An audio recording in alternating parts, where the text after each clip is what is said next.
स्वस्तावञ्जलये कथाश्रुतिरतः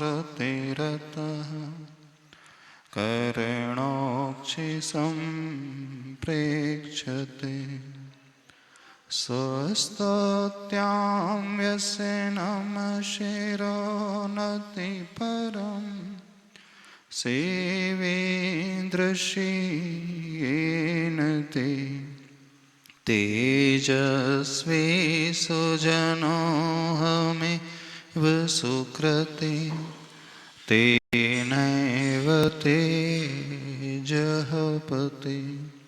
देवादिदेव खजाराट श्री महावीर भगवान की, संत श्रोमणी आचार्य भगवान गुरुदेव श्री विद्यासागर जी महाराज की जय हो। पूज्याचार्य श्री समय सागर जी महाराज की जय हो। परम पूज्य निरापक श्रमण मुनि वीर सागर जी महाराज की, समस्त मुनि संघ की जय। 16 कारण भावनाओं में अभीक्ष्ण ज्ञानोपयोग भावना, जिसे हम समझ रहे हैं। अभीक्ष्ण ज्ञानोपयोग और अभीक्ष्ण संवेग, ये ऐसी 2 भावनाएं हैं। इन भावनाओं को भाने वाला जीव भी तीर्थंकर प्रकृति को बांध लेता है। ज्ञान की परिभाषा क्या होती है, हमने समझा। जैन रागा विरज्य जैन से सुरज्यते जैन मृत्युम पभावेज तम नानम जिन शासन है। 3 तरीके से आचार्य भगवान हम सबको समझाने की कोशिश कर रहे हैं। ज्ञान मात्र शास्त्रों को पढ़ने का नाम नहीं है। ज्ञान वह नहीं कहलाता है पढ़ करके हम कुछ कंठस्थ कर लेते हैं, याद कर लेते हैं। जैसे आप सबको बहुत कुछ याद है, भक्तामर स्तोत्र याद होगा, तत्वार सूत्र याद होगा, जिन सहस्रनाम स्तोत्र भी आपने पढ़ा होगा। इसके अलावा बहुत सारी पूजाएं भी आपको याद होगी, याद है ना। इतना ही नहीं, कुछ ऐसे भी स्वाध्यायशील हैं जिन्हें इष्टोपदेश भी पूरा याद है, द्रव्य संग्रह भी, और तो और समय सार ग्रंथ को भी उन्होंने अच्छे से पूरा अपने दिमाग में बैठा लिया है। कुंद कुंद भगवान के पूरे पंच परमागम को भी जिन्होंने अच्छे से पढ़ लिया है। कुछ चीज़ें हम याद कर लेते हैं और कुछ चीज़ें हम पढ़ करके छोड़ देते हैं। जैसे 12 भावनाएं हैं, सबको याद है 12 भावनाएं, बहुत अच्छी बात है। याद है ना? नहीं है याद? अरे राजा राणा छत्रपति है, तो बहुत कुछ है, हम सभी याद कर लेते हैं जिनवाणी पढ़ करके, शास्त्र पढ़ करके। और जब याद करने की क्षमता नहीं रहती है तो प्राय ऐसा होता है, बहुत सारे लोग स्वाध्याय का नियम ले लेते हैं कि डेली कम से कम आधा घंटा 1 घंटा वह स्वाध्याय पढ़ करेंगे। कुछ लोग समय से नहीं बनते हैं तो यह नियम ले लेते हैं कि हम प्रतिदिन 4 पेज पढ़ेंगे, 5 पेज पढ़ेंगे। अलग अलग प्रकार के नियम हो जाते हैं ना। तो जो आप स्वाध्याय का नियम ले लेते हो, अथवा प्रतिदिन की पूजा आदि, अथवा प्रतिदिन के स्तोत्र पाठ आदि, क्या यही ज्ञान है? तो आचार्य भगवान कह रहे हैं नहीं, ज्ञान ये नहीं है। तो क्या कहा था उन्होंने? ज्ञान वह है जहाँ हमारा राग और द्वेष घटता चला जाए। ज्ञान वह है जहाँ हमारे मन में श्रेयस्कर के लिए राग पैदा होता चला जाए, अर्थात अच्छे कार्य के लिए हमारा मन जो है लगने लगे। आचार्य प्रवर पूज्यपाद स्वामी जी सर्वार सिद्धि ग्रंथ में बड़ी अच्छी बात लिखते हैं। जब स्वाध्याय रूपी अंतरंग तप की बात आई कि स्वाध्याय क्या कहलाता है अथवा ज्ञान क्या कहलाता है, तो उसका क्या उद्देश्य है, क्या फल हमें प्राप्त होता है, तो कुछ बातें उन्होंने उस टीका में लिखी, तत्वार सूत्र ग्रंथ की टीका में। पहला लाभ उन्होंने लिखा प्रज्ञा अतिशय। दूसरी बात उन्होंने लिखी तप में वृद्धि। तीसरी बात उन्होंने लिखी संयम की साधना हम करें।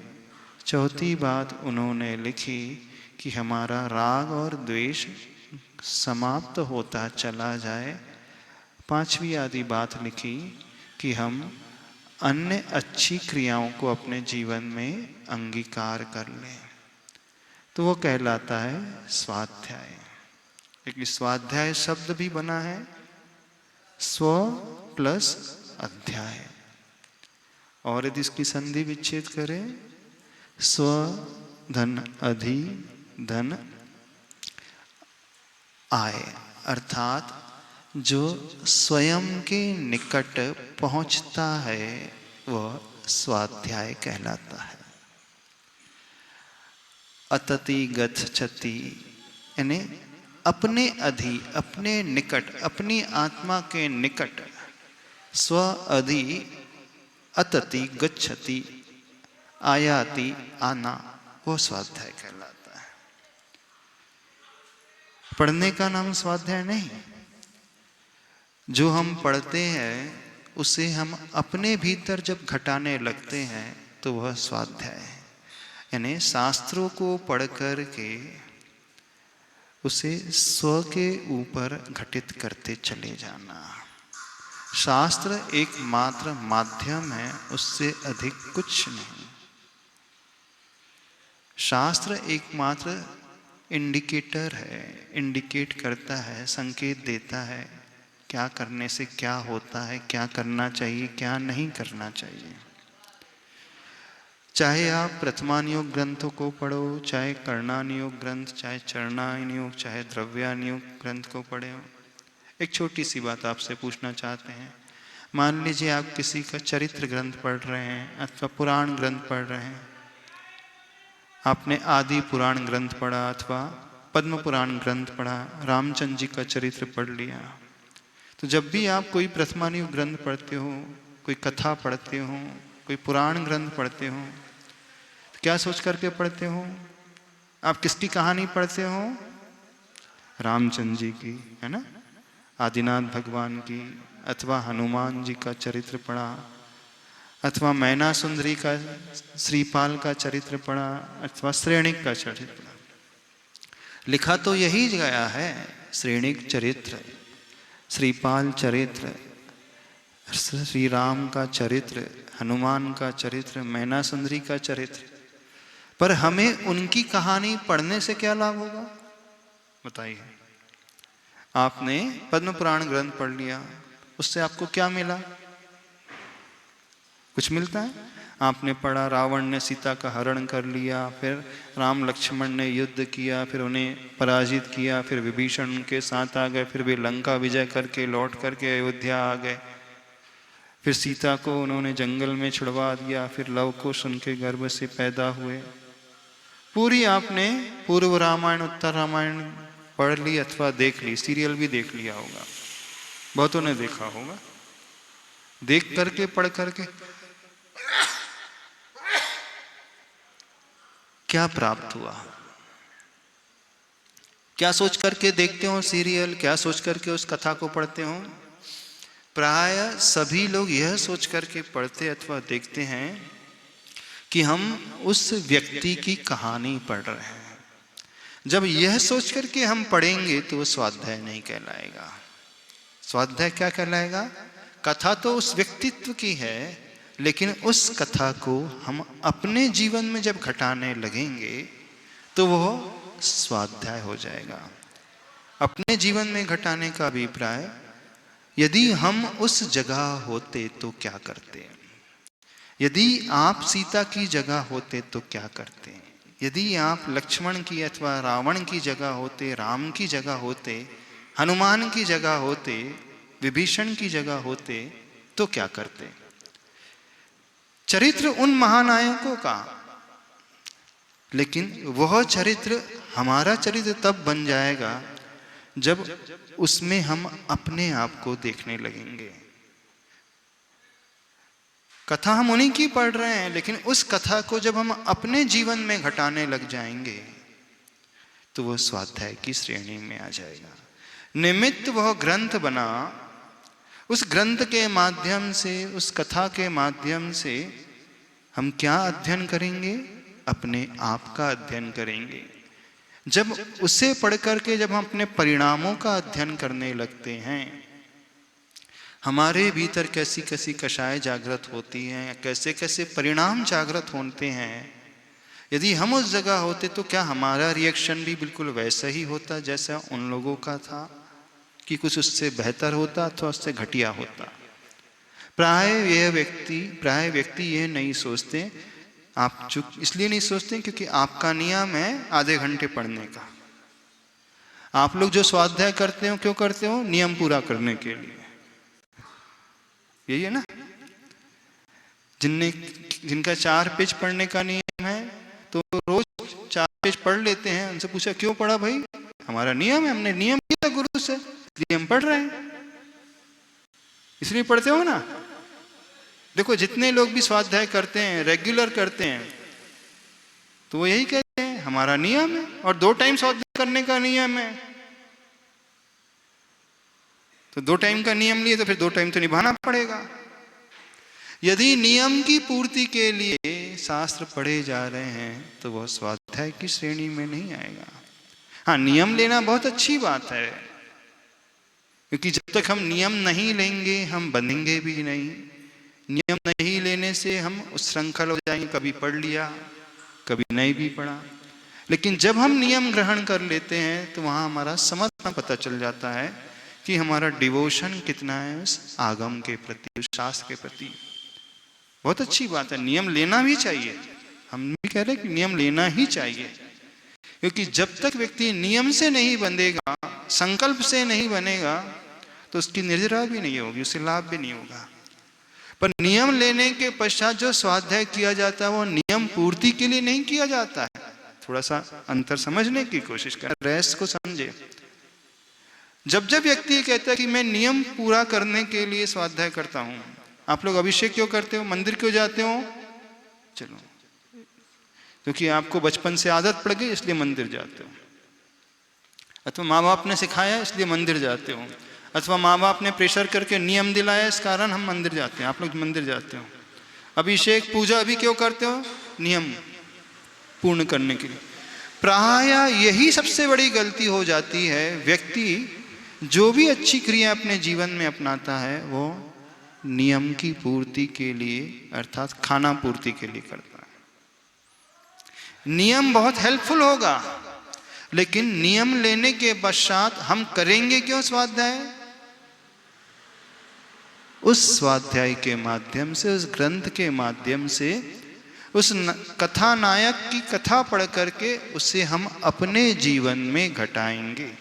तो जो व्यक्ति स्वाध्याय करके अपना अध्ययन करता है, अपना अध्ययन करने का अर्थ अपने परिणामों का अध्ययन करता है, अपनी कषायों का अध्ययन करता है, अपनी लेश्या का अध्ययन करता है, अपने विचारों का अध्ययन करता है कि मुझ में क्या क्या घटित हो रहा है, सही घटित हो रहा है अथवा नहीं घटित हो रहा है। जो इस प्रकार का एनालिसिस करता है उसका शास्त्र पढ़ना स्वाध्याय कहलाता है। नहीं है तो सिर्फ खाना पूर्ति। समझ में आ रहा है कि नहीं? स्वाध्याय का अर्थ निमित्त शास्त्र रहेंगे, उस शास्त्र को पढ़ करके अध्ययन हम उस व्यक्ति का नहीं करेंगे, अध्ययन हम स्वयं का करेंगे।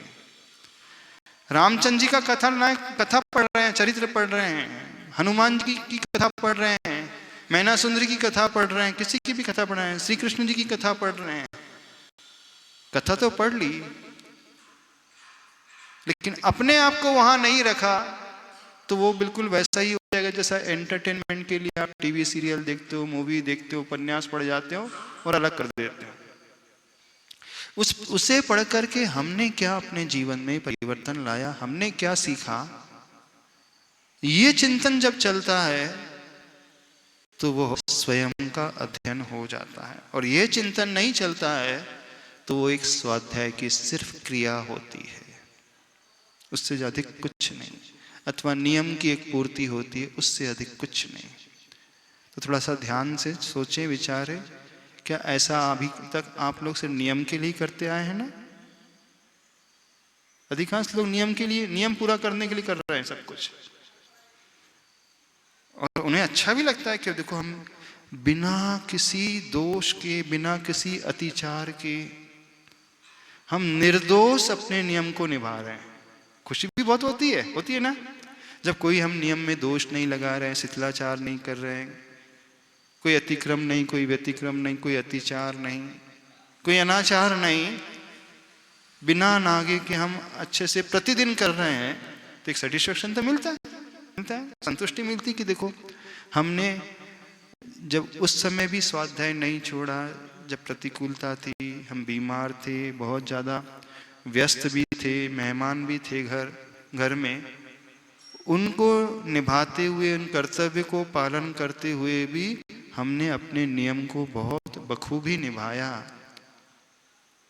बहुत अच्छी बात है, आपने बहुत अच्छे से अपने नियम को निभाया, निर्दोष निभाया। लेकिन उद्देश्य क्या है? सारी चीजें आ जाती हैं घूम करके उद्देश्य पर, पर्पस पर, और यही व्यक्ति भूल जाता है। अधिकांश लोग भूल जाते हैं। इसलिए भूल जाते हैं क्योंकि एक रूटीन बन जाता है उनके जीवन में। प्रतिदिन की आपकी क्रिया का वो अंग बन गया। इतने बजे स्वाध्याय करना है, 3 बजे दोपहर को स्वाध्याय करना है, सवेरे 9 बजे स्वाध्याय करना है। अब आपकी बायोलॉजिकल क्लॉक में वो फीड हो गया है क्या? जैसे 3 बजेंगे तो आपका माइंड, आपका ब्रेन आपको संकेत करके देखो 3 बज रहे हैं, आपका स्वाध्याय का समय हो गया। होता है ना, हमारा ब्रेन हमें ही संकेत देता है, भोजन के समय पे वो संकेत देता है, तो उस समय भूख लगने लगती है। तो जो हमने अपने में गहरा फीड कर लिया है, बैठा लिया है, तो जब वो गहरा हमारे भीतर बैठ जाता है तो एक प्रकार से वो डेली रूटीन जैसा हो जाता है। और जब क्रिया रूटीन में होने लगती हैं तो उद्देश्य गायब हो जाता है। अधिकांश लोगों के साथ होता है, सबके साथ हो ऐसा हम नियम से नहीं कह रहे, लेकिन प्राय लोगों के साथ ऐसा ही होता है कि वो ये भूल जाते हैं कि हम क्यों कर रहे हैं। वो ये तो याद करते हैं कि हमें करना है और करते हैं, लेकिन यह गायब हो जाता है हम क्यों इस क्रिया को, स्वाध्याय की क्रिया को कर रहे हैं। तो सबसे महत्वपूर्ण होता है फल हमें क्या मिल रहा है जिस क्रिया को हम कर रहे हैं। तो फल की जब बात आई थी तो वहां कहा गया था हानोपादान उपेक्षाश्च फलम ज्ञानस्य अज्ञान नाशो। तो कल चर्चा की थी हमारे भीतर कुछ हानि होना चाहिए, कुछ घटना चाहिए। फिर दूसरी बात आई थी हमारे भीतर कुछ अच्छा आना चाहिए, शुभ का आलम्बन लेना चाहिए, है ना। तीसरी बात आती है उसके पश्चात, जब हमने अपने भीतर अशुभ को घटा दिया, जो हमारी बुरी आदतें थी उसे हमने छोड़ दिया, अपने पाप की क्रियाओं को, कषाय वाली भावना को हमने त्याग दिया, ये तो हमने बहुत अच्छा किया। और इसके साथ साथ हमने अच्छी एक्टिविटीज को, यानी शुभ मन वचन काय के योग को अपनाया। मन से, वचन से और काय से, तीनों से जो भी शुभ क्रियाएं होती हैं उस शुभ योग को अपना लिया, और उस शुभ योग से पुण्य कर्म का आश्रय शुरू हो गया, है ना। तत्वासूत्र में सूत्र आता है शुभ पुण्यस्य अशुभ पापस्य काय वांग मना कर्म योग। यानी मन वचन काय की जो क्रिया होती है उसका नाम है योग। कर्म से यहाँ पे एक्टिविटी लेना। तो जो हम मन से कर रहे हैं, वचन से और शरीर से करते हैं, जब वो शुभ रूप करने लगे, तो शुभ रूप क्या आया था? प्रभु की पूजा है, अभिषेक है, दान आहार दान है, किसी की सेवा है, वैयावृत्ति है। वाणी से शुभ क्या हुआ? सत्य बोलना, मीठा बोलना, विनम्रता से बोलना, ये वचन की शुभ क्रिया हो गई। और मन की शुभ क्रिया अच्छा चिंतन, हाँ, ईर्ष्या से रहित होकर के चिंतन, किसी को मारने का चिंतन नहीं बल्कि किसी को बचाने का चिंतन। तो जो पुण्य रूप क्रिया होती हैं अथवा जो व्रत रूप क्रियाएं होती हैं, हिंसा, झूठ, चोरी, कुशील और पाप को छोड़ करके अहिंसा का चिंतन, सत्य का चिंतन, अचौर्य का चिंतन, ब्रह्मचर्य का चिंतन, अपरिग्रह का चिंतन, बारह भावना का चिंतन, वैराग्य आदि भावना का चिंतन, शास्त्र आदि का चिंतन, जो भी हम मन में अच्छा सोचते हैं वो शुभ हो गया मन का। तो मन से शुभ, वचन से, वाणी से शुभ और शरीर से, काय से शुभ। तो जब हम मन, वचन, काय तीनों का शुभ प्रयोग करने लगते हैं तो उस शुभ प्रयोग से पुण्य का आश्रय होने लगता है, यानी पुण्य हम कमाने लगते हैं। तो इस शुभ को तो हमने जीवन में अपना लिया। फिर तीसरा फायदा, तीसरा लाभ आचार्य भगवान कहते हैं हानोपादान उपेक्षा।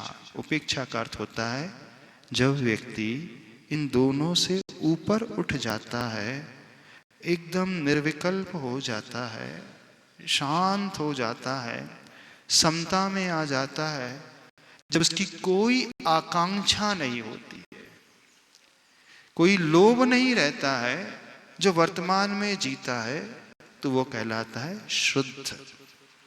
अशुभ को त्यागना, शुभ को अपनाना। फिर तीसरी स्टेज अशुभ और शुभ दोनों से ऊपर उठ जाना, वह शुद्ध रूप होता है। उपेक्षा का अर्थ पूर्ण माध्यस्थ, पूर्ण साम्य। न वो हर्ष में फूलेगा, न ही वो प्रतिकूलता में कूलेगा। हर्ष में फूलेगा भी नहीं और विषाद में खेद खिन्न भी नहीं होगा। तो उसके जीवन में चाहे अच्छा हो अथवा बुरा हो, चाहे जीवन हो, चाहे मरण हो, चाहे सुख हो, चाहे दुख हो, चाहे लाभ हो, चाहे हानि हो, चाहे कुछ भी हो, चाहे भवन हो, चाहे वन हो, अरे मित्र महल मशान कंचन कांच निंदन तुतिकरण, है ना। शत्रु और मित्र हो, शमशान घाट हो अथवा महल हो, कोई हमारी प्रशंसा कर रहा है तो भी वह फूलेगा नहीं, कोई निंदा कर रहा है तो भी उसे कोई विकल्प पैदा नहीं होगा।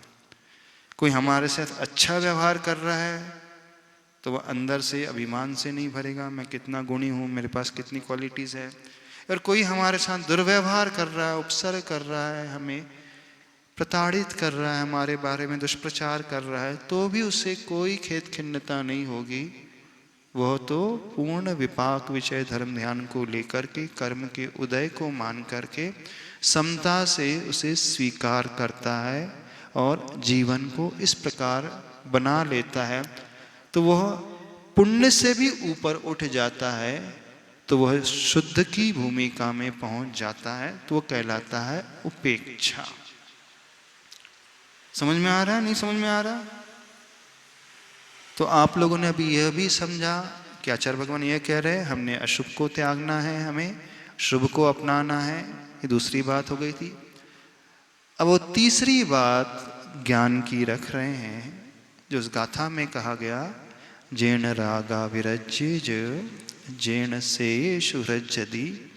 तीसरे चरण में जैन मैत्तिम पभावेज तम नाणम जिन शासने।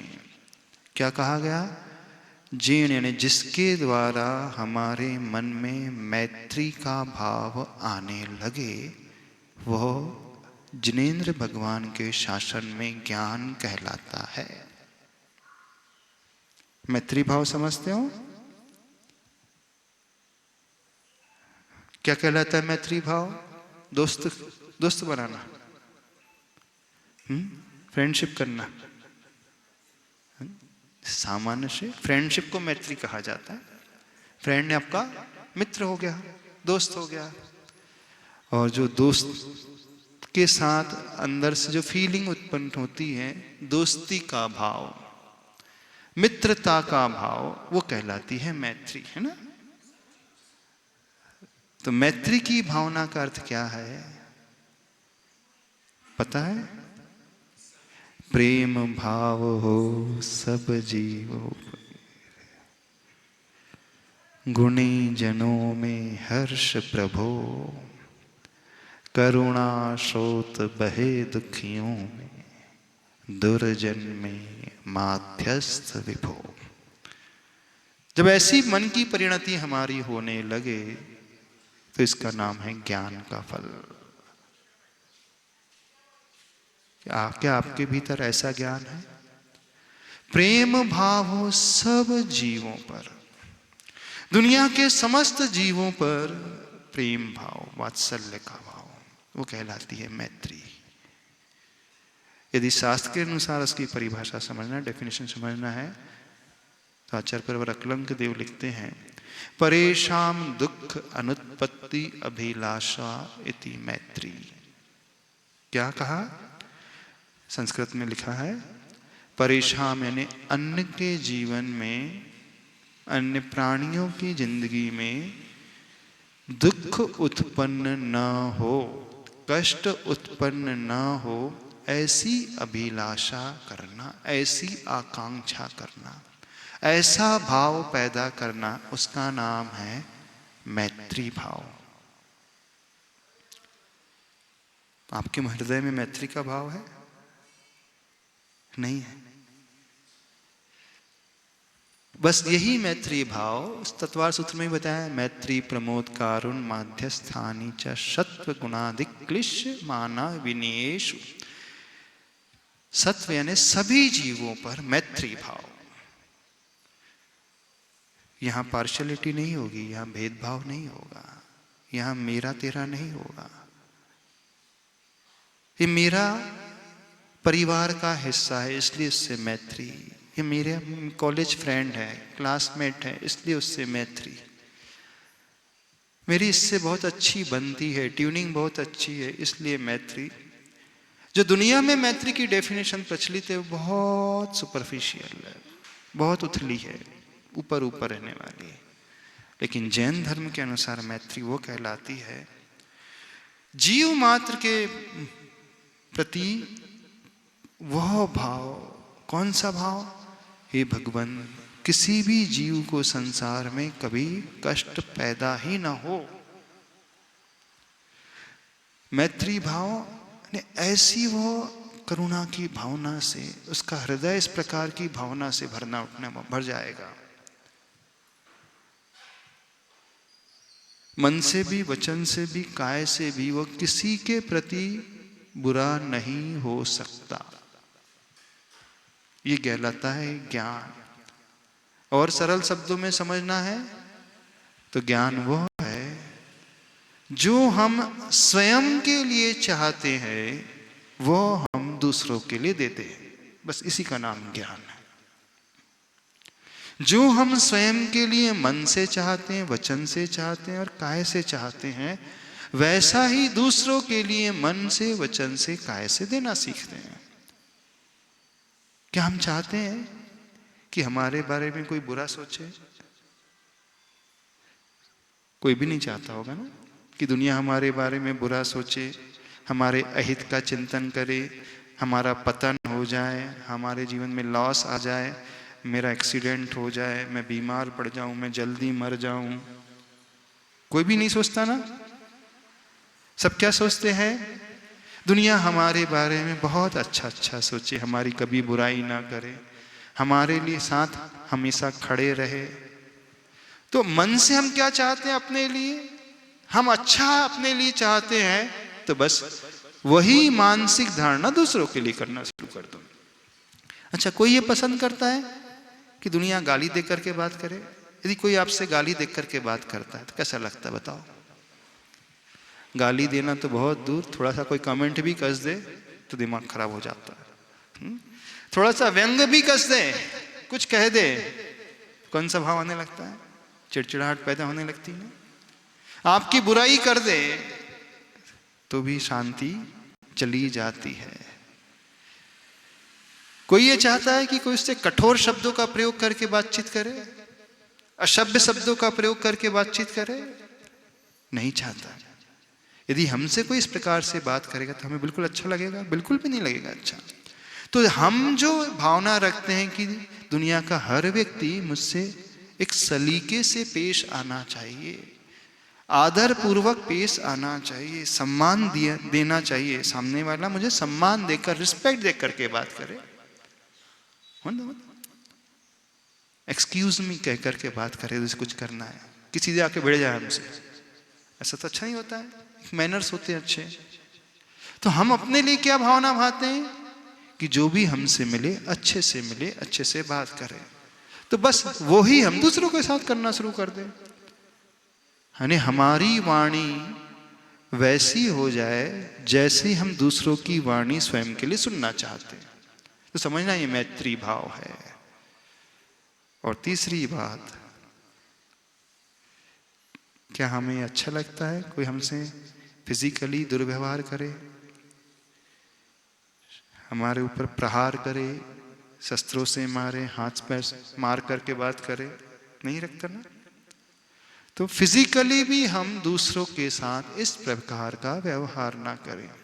तो मैत्री वह कहलाती है मन वचन और काय से, तीनों से जो हम स्वयं के लिए चाह रहे हैं वो हम दूसरों के लिए मन वचन काय से देना शुरू कर दें।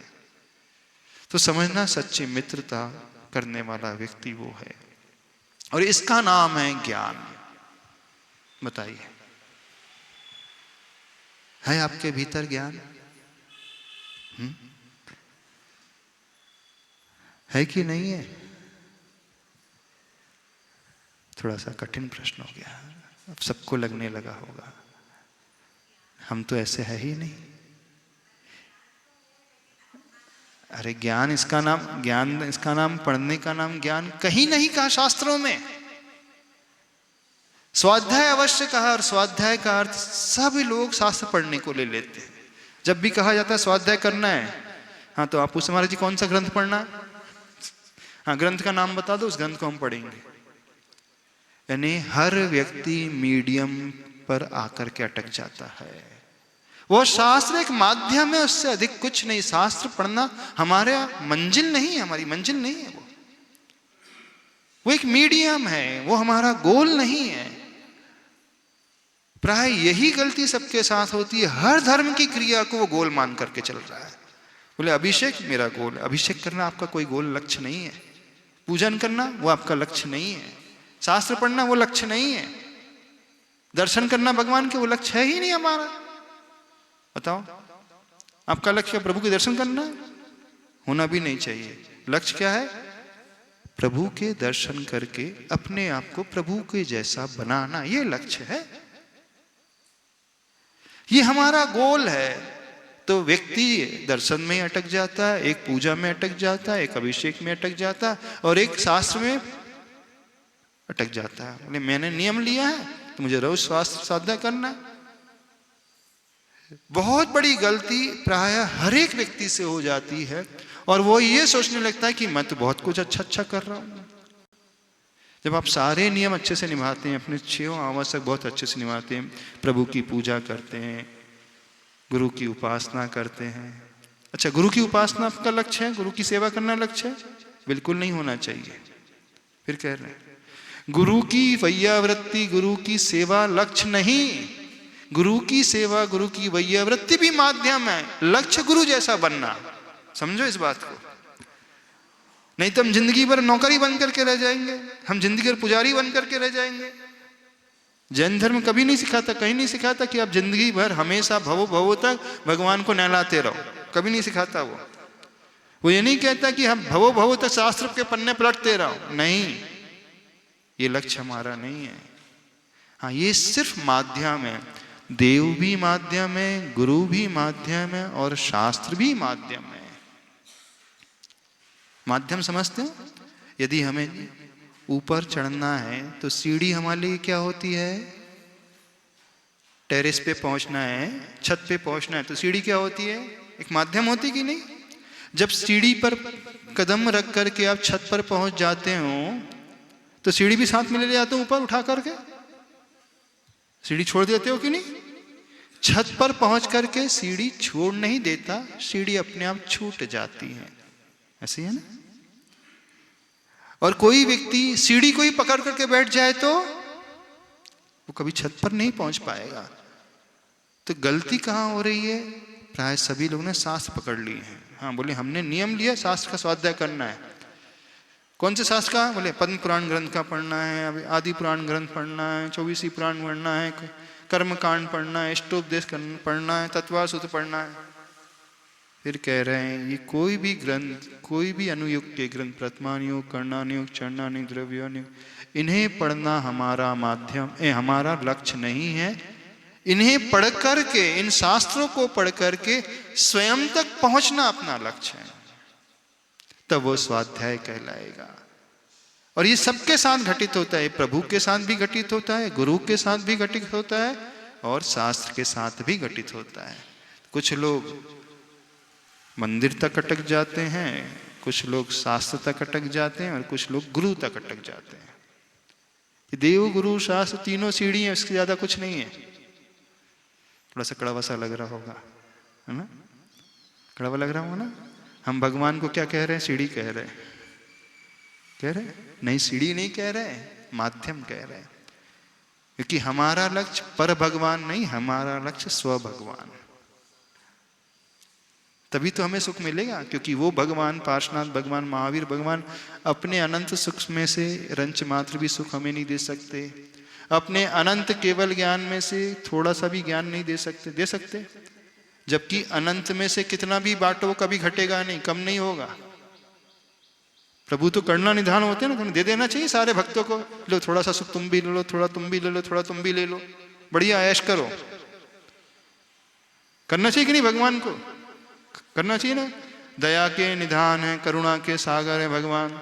तो उनका जो भक्त है क्या करना चाहिए? मेरा पक्का भक्त है, बड़ा भक्त है, तो ऐसा करता हूं। महावीर भगवान बोलते हैं चलो मेरा अनंत ज्ञान में से थोड़ा सा ज्ञान तुम्हारे पास, तुम भी क्या याद करोगे? और भगवान के अनंत ज्ञान में से वो बांट भी देंगे तो उनका कम कुछ कम नहीं होगा, नहीं देंगे। वो अनंत सुख में से थोड़ा सा सुख तुम भी ले लो, बोले नहीं दे सकते, दे ही नहीं सकते।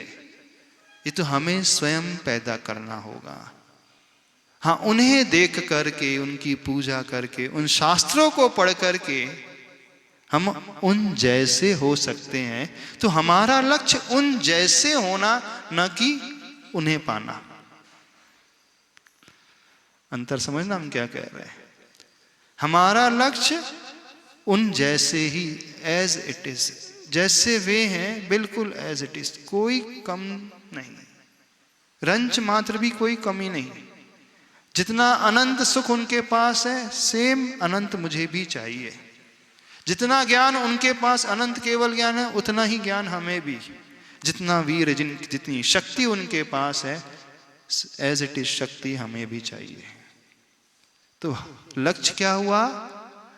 अपने भीतर उस अनंत ज्ञान दर्शन को प्रकट करना। लक्ष्य क्या हुआ?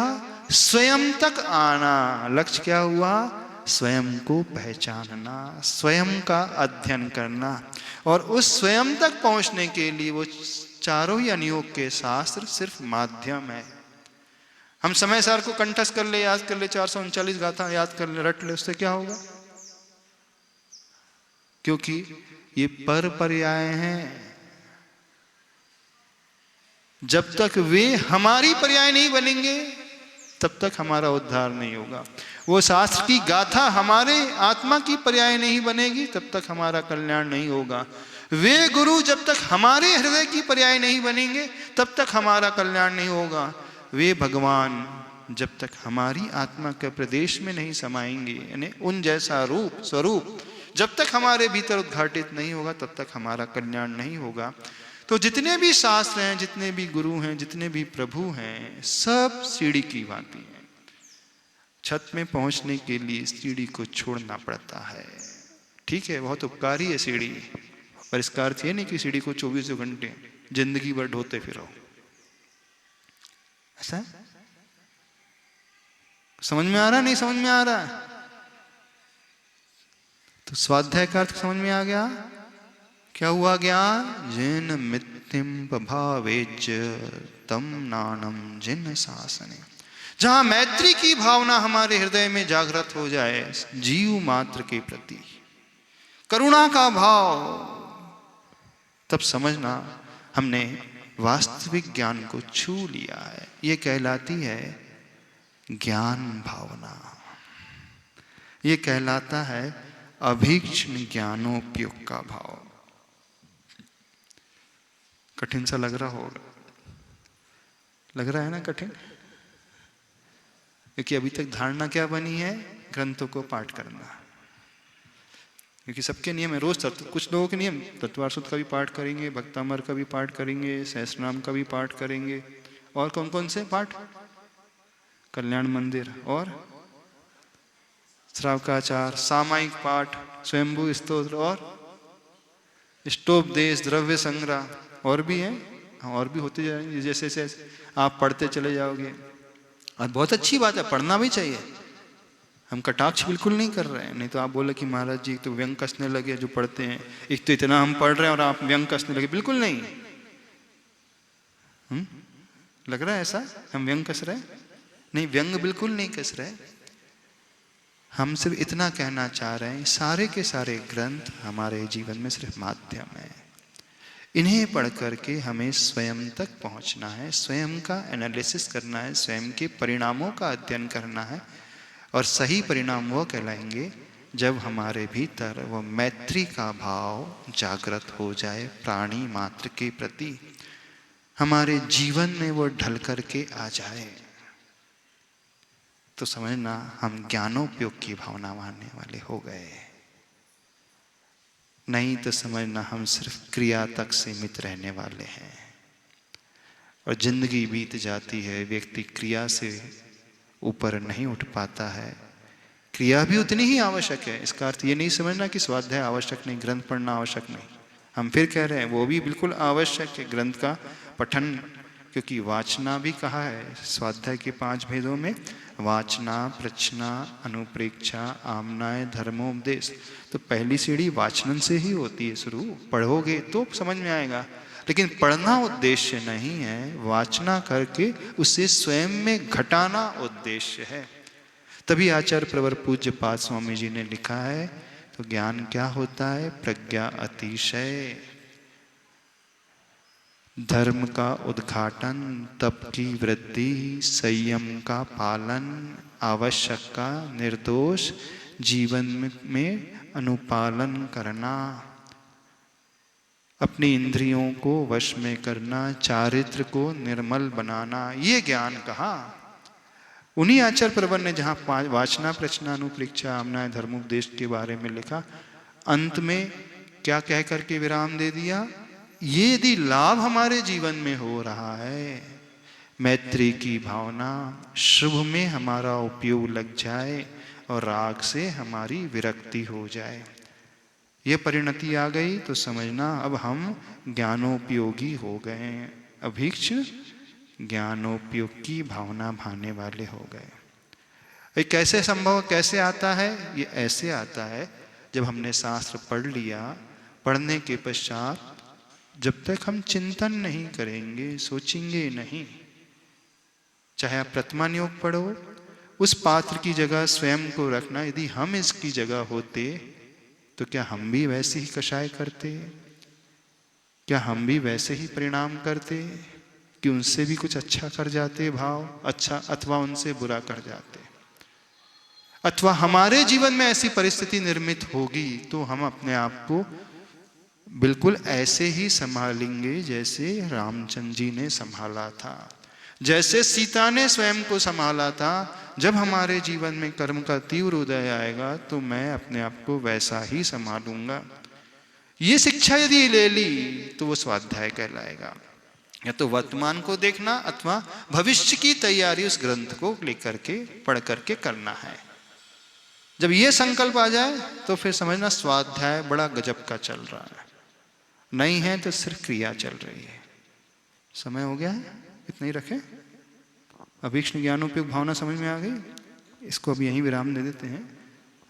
अब अभीक्ष्ण संवेग भावना आएगी। ये 16 भावनाएं जो हैं तीर्थंकर प्रकृति को बांधने वाली भावनाएं कहलाती हैं। इसका विस्तार बहुत लंबा चौड़ा, अब इससे ज़्यादा विस्तार नहीं करते क्योंकि अभी तो और भी है, अभी यहीं विराम दे देते हैं। बोलिए संत शिरोमणि आचार्य भगवान गुरुदेव श्री विद्यासागर जी महाराज की जय हो।